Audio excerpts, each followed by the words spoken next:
Hello people, you are very welcome back to the channels Tapa Olho Azul and Super Acadêmico with one more video in English here in the channels. So today I'm going to continue my reading of the book New Rules of Sociological Method from by Antony Giddens, as I presented in the last English video. This is a sociologist, a British sociologist, and he has very nice ideas how to improve the methodology in sociology these days. So, before I begin, don't forget to subscribe to the channels, both channels, and give us the like for the video, comments, share, and do anything that you want with the video. Well, in the first video I made the introduction of the book, and I said some of the guidelines of the of what will develop all along the video, along the book. In the chapter 1, the title is, he says, some schools of social theory and philosophy. As I see at this point of my reading, he wants to take some of the ideas from the uh, 20, 20th century and develop into methodologies and theories that helps the social theory to develop better. Okay, so let's go. And the first thing that he comes to attention is called the hermeneutic philosophy. Portuguese is a lot easier to say filosofia hermenêutica. In English, hermeneutic philosophy. Well, the idea is that some authors, some philosophers, have to understand the social problems through the way of to make to produce an interpretation about what is happening in society. This philosophy basis, he quotes two authors, Gadamer, that's a French philosopher, and Heidegger, Martin Heidegger, that's a German philosopher from the 20th century. And so, by the leading figure in contemporary hermeneutic philosophy, Gadamer's work is itself profoundly influenced by one offshoot of the phenomenological tradition that represented by Heidegger. So there is a connection between this hermeneutic philosophy and the phenomenological tradition introduced by Edmund Husserl and followed by Heidegger and Sartre too, Jean-Paul Sartre. Was to establish a philosophical scheme that transcends empirical knowledge. So the idea is have some basis for the analysis that transcends the empirical, the experience, the practical knowledge that comes from the everyday life in the social life. Next, it says, where is it? All consciousness is intentional. That's a typical thing from the phenomenology and phenomenology. That consciousness always has an object that constitutes it. There is no consciousness empty consciousness. It's always an object in it. Consequently, epistemology implies ontology. Knowledge implies being, and the objective, although not the real, has no significance except insofar as consciousness is directed. So, as I understand this statement, the social facts, the sociological phenomena, when they are approached by a researcher, a sociologist, the the subjectiveness of the sociologist interferes uh, uh, in the approach of the object. That's they call intention. That is the intention that comes from the phenomenology. One more, just one more uh, highlights. One more highlight. Intentionally, no, intentionality involves the an act of ideation, and ideation comes from the idea word. So the intention that they are talking about comes from the idea. So what I see is what I am prepared to see, as I have the knowledge, the pre-knowledge, to see something that others can't see. So not something special, something that is inherent of the subject, of the person, which is quite distinct from the object of attention itself.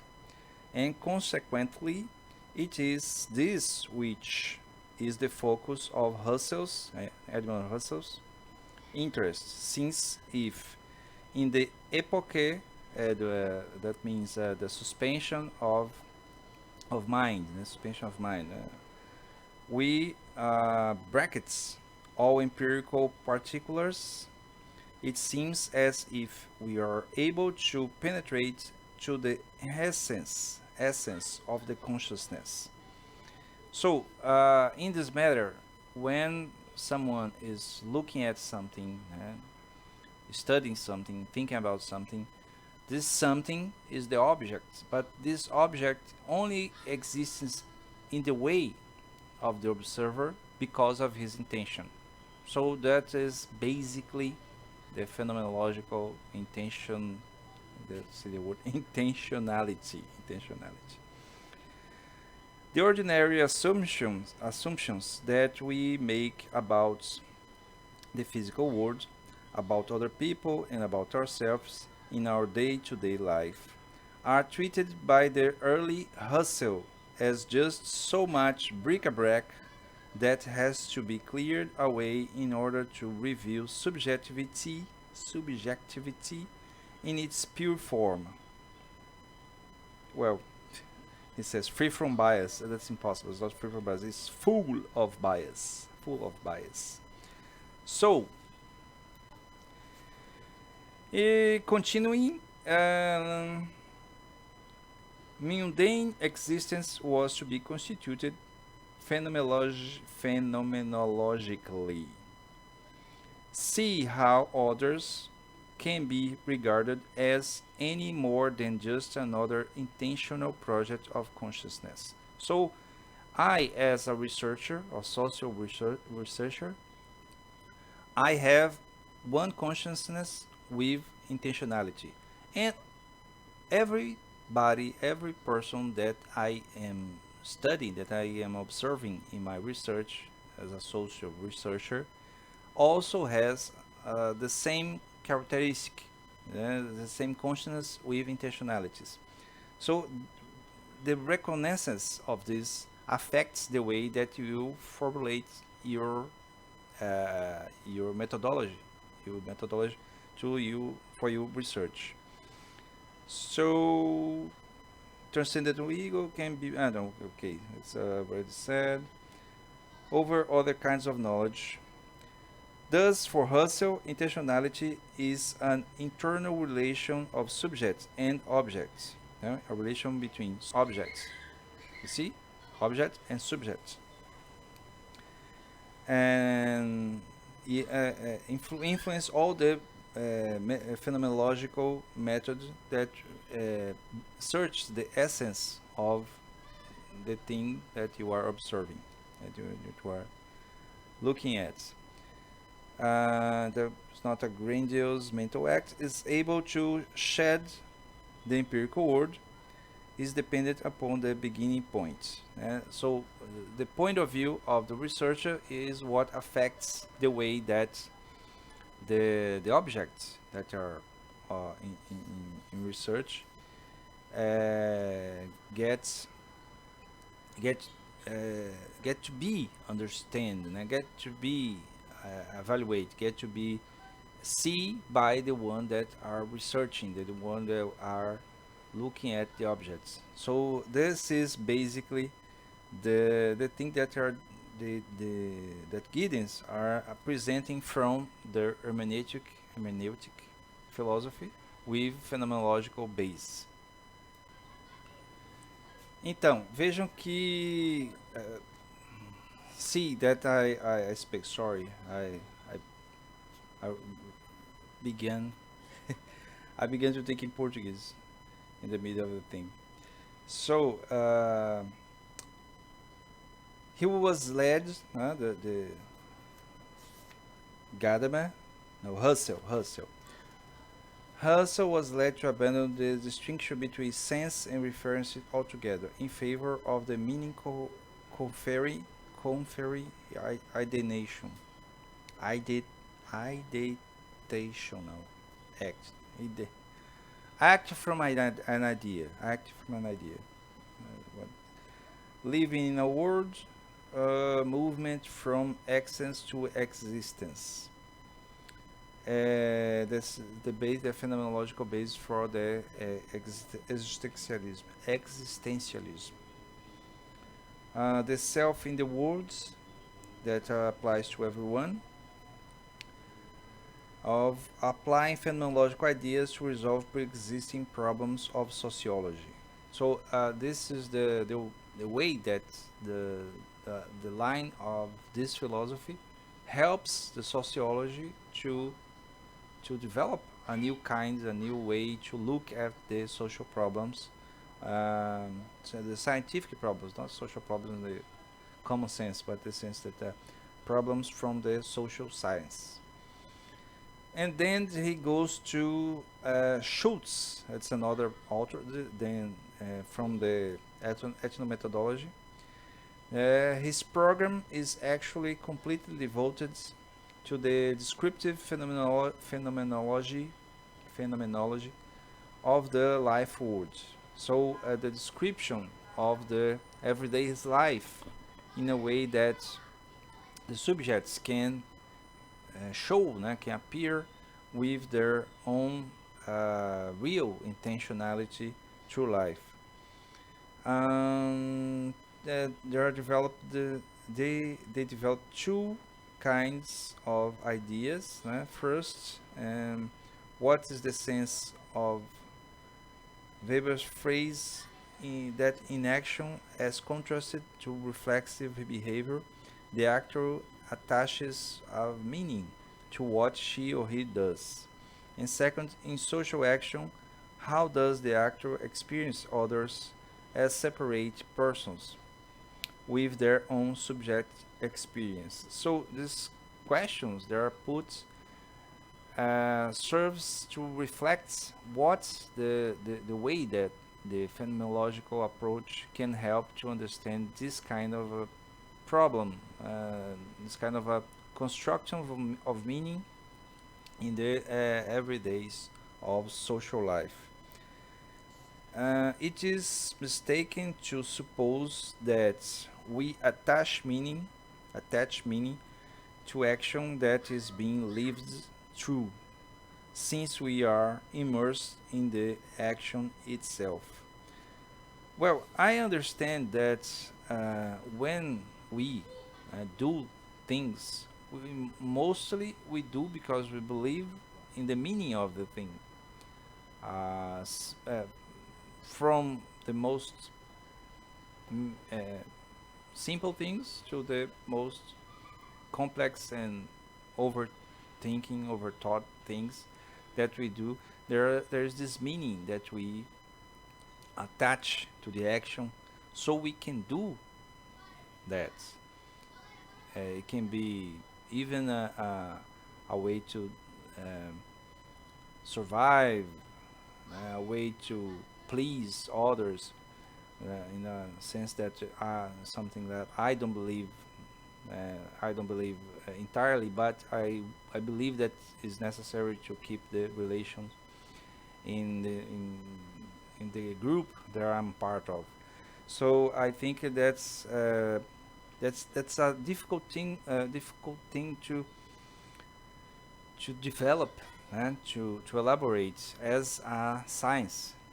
So in this way, this hermeneutic approach can help sociology to develop a more deep way to understand the social the social subjects. Let's see more. Thus, is even misleading to say that experiences are intrinsically meaningful. Only the already experience is meaningful, not that which is being experienced. And it seems correct to assume that when we are doing something, we don't elaborate the meaning, but afterwards. Schultz criticized Weber for not distinguishing the project of an action, its orientation to a future attainment, from its because motive.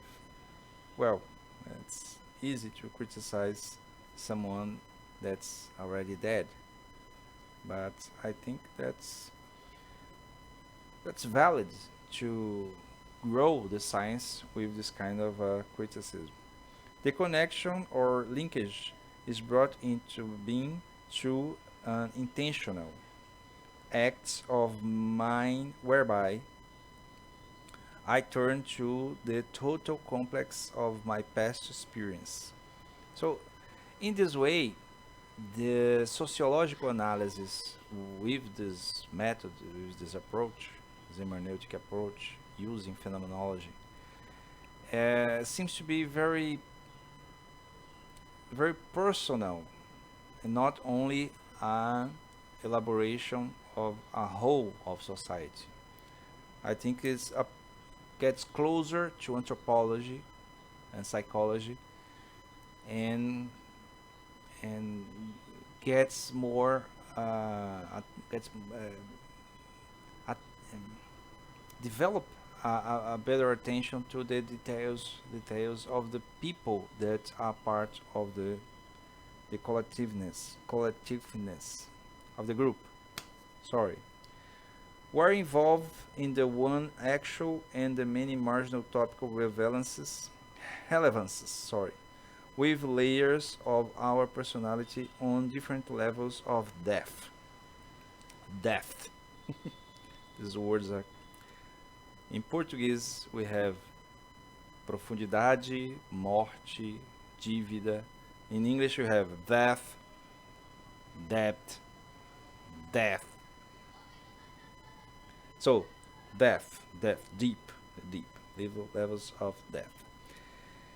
And as I was saying, when you approach the social problem with this detail, this, when you go deep into the people that are part of the social problem, you can have a very different way to analyze, to see relationships. It's part of the normal competence of a social actor to shift between such provinces of meaning, to be able to transfer, for example, from the utilitarian words of labor into the realm of the sacred, or into the play sphere. So it makes sense. in the everyday life, we have many understandings about the action that are involved. Labor, uh, leisure, family, uh, religion, and sacred, he mentioned.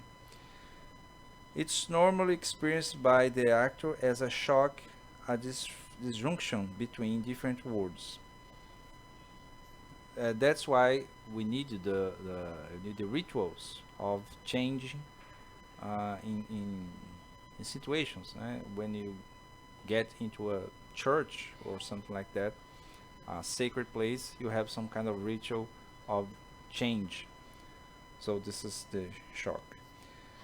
What else can I say here for Schultz? The social world is strictly speaking my world, or as he says in more technical vein, the words is essentially only something dependent upon and still within the operating intentionality of an ego consciousness. And of course, for to have a meaning in the social world, you have to have the the ego and the person, the subject, the subjectiveness working there to apply the meaning. Having adopted the starting point of phenomenological reduction, Schultz is unable to reconstitute social reality as an object world.